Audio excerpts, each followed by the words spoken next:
Imagine a civilization so advanced it built the pyramids, mapped the stars, and perfected the art of mummification. Now imagine that same civilization throwing parties that would make a modern music festival look tame. Parties where getting lost in a divine haze wasn't just accepted, it was expected. This is the ancient Egypt you never learned about in school. A world where pharaohs sipped wine infused with sacred flowers to speak with gods, where temple priests filled the air with smoke that blurred the line between meditation and euphoria, and where an entire annual festival was dedicated to drinking until you collapsed, all in the name of religion. So tonight, we are diving into the surprisingly trippy side of history. A question: what did the ancient Egyptians know about altered states that we are only rediscovering now? And why did they believe that to be closer to the divine, you first had to be a little less yourself? Before we step into that incense-filled temple, take a moment to like this video and subscribe to Little Historical. You'll want to be here for the journey, trust me. We think we know the ancient Egyptians. We picture them as rigid, formal, eternally concerned with order, judgment, and the precise weight of a soul on a cosmic scale. But there is another current running beneath the gold leaf and the granite, a current that the tomb paintings only hint at if you know where to look.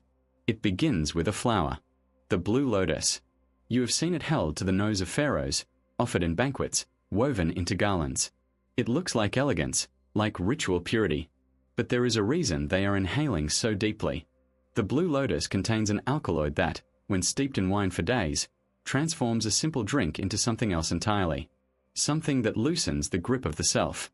Something that makes the boundaries between skin and air, between human and divine, feel suddenly soft. Imagine a warm evening on the Nile, torches flickering, the low pulse of a drum, and you are handed a chalice of wine infused with petals that have been soaking in the sun. You drink. At first, it is merely pleasant, a warmth behind the eyes. But then the music seems to slow, the faces around you glow, and the gods who live in the stories seem to step closer, their voices just at the edge of hearing. This was not intoxication for its own sake. It was an invitation. To the Egyptians, inhaling the lotus or drinking its essence was to open a door that was usually kept closed. It was a way to let the divine in, to let the self out. And what happened when that door opened? What did the priests whisper in the temple shadows? What did the dancers see when they swayed beneath the moon? The blue lotus was a secret they carried to the grave, literally. It was placed in tombs, tucked into the wrappings of mummies, a final gift for a journey where they believed the soul would need to remember how to feel weightless. But the lotus was just the beginning. Because once you have tasted that soft euphoria, you start to wonder what else might be hiding in the gardens, what other plants the priests kept for the nights when the veil between worlds felt thin enough to tear. And the Egyptians, it turns out, had a garden of such things. But the lotus, for all its delicate beauty, was only the gentlest key to the door the Egyptians so often left ajar. There were other ways to step through, other rituals that did not whisper so much as roar. And if there was one night on the Egyptian calendar when the roar became a flood, it was the Feast of Drunkenness. You have to understand, this was not a gathering of a few friends sharing a jar of wine by the river. This was the entire population of a city, then another city, then the whole Nile Valley, all of them bound by a single sacred command: drink until the world dissolves. The festival honored Hathor, the goddess of joy, of music, of the dangerous, intoxicating love that can destroy as easily as it creates. According to the old myth, Hathor once nearly ended humanity, drunk on blood, until the gods tricked her into drinking red beer, laced with mandrake and the juice of the poppy, until she fell into a deep, dreamless sleep. When she woke, she was no longer a destroyer. She had been soothed, sedated, transformed by the very thing that had fueled her rage. And so the Egyptians reenacted this salvation every year, drinking not for pleasure but for absolution. The sun would set, and the drums would begin, a rhythm that did not ask you to listen but to surrender. Priests moved through the crowds, pressing cups into hands, murmuring blessings that sounded more like permission. Drink. Drink until you feel her. Drink until you forget your name, your debts, your fear of the dark. And the people did. They danced until their feet bled. They sang until their voices cracked. They fell against each other, bodies pressed close, sweat and wine mingling, laughter turning to sobbing, to ecstasy, to something that looked like prayer. In the temples, the inner sanctums were open, the statues of the goddess veiled in incense smoke so thick it coated the throat. And there, in the sacred dark, some of them saw her. Hathor, not as a statue, but as a presence, a heat, a voice that spoke from inside their own chest. They did not know, in that moment, whether they had found the goddess or lost themselves. And it did not matter.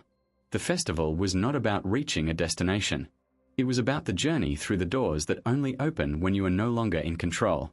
By morning, they would wake in the streets, in the courtyards, in the arms of strangers, with headaches and fragmented memories and a lingering sense that something had shifted. They would return to their fields, their workshops, their quiet homes, carrying with them a secret. For one night, they had touched something that could not be named. And they knew, with a certainty that required no proof, that next year, they would do it all again. Because once you have tasted that kind of forgetting, the kind that feels like reunion, the ordinary world seems thinner somehow, waiting for the next crack to appear. And the Egyptians, it seems, were always looking for the crack. They were always looking for the crack, for the place where the world grew thin and something else could slip through. And in the temples of Egypt, they found it not in wine or an ecstatic dance, but in smoke. Kyphi was its name, and it was more than incense. It was a recipe passed between priests like a whispered secret, a compound of myrrh and honey, of raisins soaked in wine, of cinnamon and juniper and resins that came from trees so distant they might as well have grown on the moon. The ingredients were ground together, left to ferment in clay jars for weeks, sometimes months, until they became something that was no longer earthbound. And then, in the inner sanctums, where no one but the highest priests could enter, they burned it. Picture the chamber. No windows, no torches, only a single oil lamp casting shadows that seem to breathe. The air is still, thick with the heat of bodies that have been chanting for hours.